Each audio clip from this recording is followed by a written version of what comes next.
여러분, 대한민국 K방산 자랑스럽지 않습니까? 그 중에서도 우리의 자존심, KF21 보람에 대해서 오늘 여러분들하고 얘기를 해보겠습니다. 제복이 존중받는 사회를 위해서 노력하는 유튜버 멋진 창창입니다. 우리 FA50 여러분들 잘 아시죠? 국산 전투기이자 세계의 주목을 받고 있는 그 수출 효자 상품 중에 하나죠.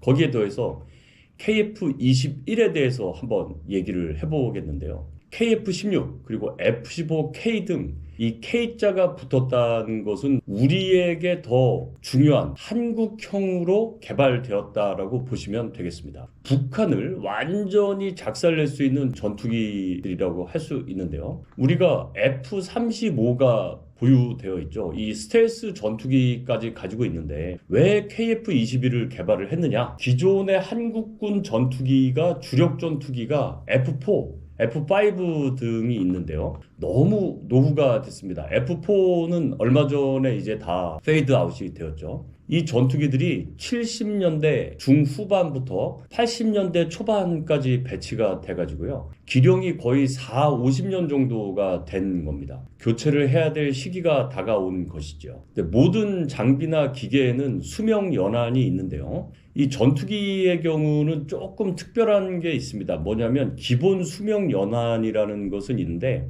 보통 전투기들은요, 이 기본 수명 연한에다가 추가로 해서 이 시한성 부품을 교체하기 때문에 사실은 정비 이론상으로만 본다면 오래됐다고 해서 문제가 되진 않습니다. 왜냐하면 시한성 품목들은 다 시간만 지나면 교체를 하고 그 다음에 대대적인 업그레이드 사업을 통해서 이 기체가 또 하나의 새로운 기체로 탄생을 하게 됩니다. 그 설계의 개념에서 50년이 지난 현대의 설계의 개념은 많이 바뀌었을 거 아닙니까? 그러니까 아무래도 구형 전투기들은 최초에 태어날 때의 그 설계의 수준이나 아무래도 좀 제한사항이 있는 거죠.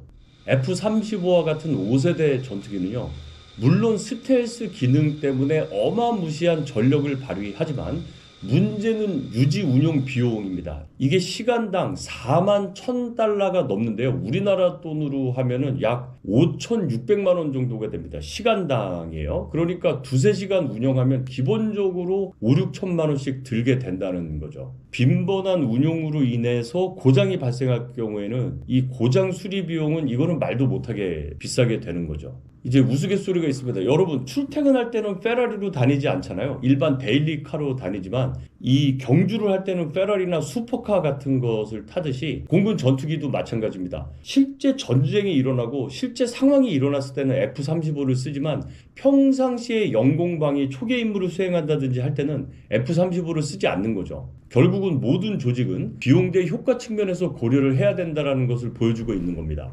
특히 현대전에서는 이 제공권을 장악하는 것이 굉장히 중요한데 이 고성능 전투기들이 투입이 되어야 하는 치열한 공중전이 있는 반면 공중 우세가 확보가 되었을 때는 고성능 전투기보다는 미들급이나 로우급의 언제든지 공중 공간을 제압을 한 이후에 활용을 할 수 있는 전투기들이 활용이 되면 비용 대 효과 면에서는 훨씬 좋겠죠. 최근에 러시아와 우크라이나 전쟁에서도 보셨듯이 일단 제국권을 장악하기 위해서는 최고 수준의 전투기들이 투입이 되지만 제공권이 어느 정도 장악이 된 이후에는 미들급 전투기들로 공중작전을 펼치는 것을 볼 수가 있습니다. 이 4.5세대 전투기 시장은 의외로 국제사회에서 시장이 넓습니다. 하이급은 미국과 러시아가 양분해서 가지고 있지만 이 미들급과 로우급의 중간 단계에 있는 이 시장은 굉장히 시장성이 높고요. KF-21은 이 미들급 시장에서는 꽤 경쟁력이 있어 보입니다. 22년에 최초 비행을 마친 이후에 지난 2년여에 걸쳐서 약 200여 회의 시험 비행을 통해서 전투기의 속도와 전투 행동 반경, 이착륙의 특성 등 260여 개의 시험 항목들을 다 통과해 투하해서 검증을 마친 상태죠. 이제 곧 양산에 들어갈 예정입니다. KF-21의 특징은요, 블록 1, 2, 3로 나누어지게 돼 있는데요. 일단 블록 1은 현재 진행 중이고, 블록 2는 레이더와 소프트웨어가 대폭 개선이 되어서 육상, 해상, 그리고 공중을 가리지 않고 작전이 가능한 다목적 전투기로 태어날 예정이며, 블록 3은 이 5세대급의 전투기로 이제 더 발전시킬 예정인데요. 5세대 이상의 전투기를 자체 개발한 나라가 우리나라가 되겠죠.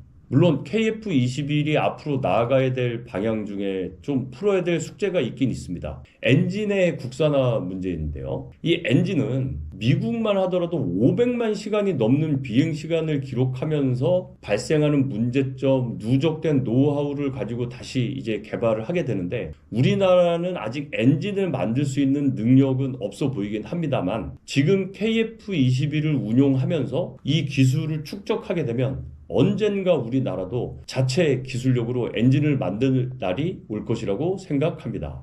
특히 KF-21의 특징 중에 하나인 이 에이사 레이더는요, 국산이죠. 국산으로 개발이 되었고, 지상, 해상, 공중 가리지 않고 이 표적을 찾아서 작전을 할 수 있는 다기능 레이더입니다. 그러니까 기존의 레이더는 눈이 하나라면 이 다기능 레이더는 여러 개의 눈인 파리 눈처럼 막 여러 개가 있는 막 이런 거겠죠. 그리고 전파를 발진시키고 받아내는 능력들이 필요에 의해서 선정을 할 수가 있기 때문에 레이더 추적 미사일에 공격받을 확률이 훨씬 낮아질 뿐만이 아니라, 우리가 적기를 공격할 때에도 이 미사일을 한번 쏘고 한번 발사된 미사일을 유도하는 레이더의 역할을 하면서 다른 지역을 또 찾을 수 있는 그런 능력의 에이사 레이더이기 때문에 생존성이 매우 높아졌다고 할 수 있겠죠.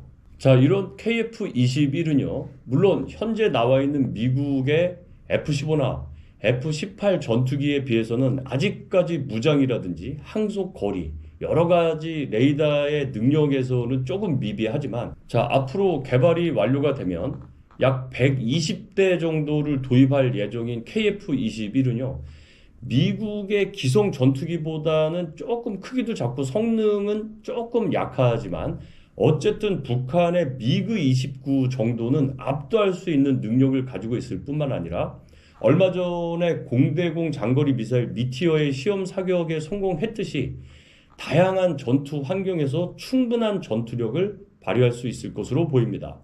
또한 다양한 파생 상품도 나올 수가 있겠는데요. 만일에 대한민국 해군이 항공모함을 보유하게 된다면 KF-21의 함재기형으로 새롭게 개발이 되어 대한민국 해군에서도 전투기를 유지 운용할 수 있는 날이 올 것입니다. 자, 최근에 K방산이 매우 인기가 있는데요. 앞으로 KF-21이 대한민국 공군에 도입이 되어 운용을 하게 되면 더욱 신뢰를 주게 될 것이고, 또 한 번 수출 효자 상품으로서의 역할을 하게 될 거라고 생각을 합니다. 여러분, 21세기의 전쟁은 제공권을 장악해야 전쟁에서 승리하는 시대가 되었습니다. 앞으로 KF-21에 대해 거는 기대가 많은데요. 오늘은 KF-21에 대해서 한번 살펴보았습니다. 감사합니다.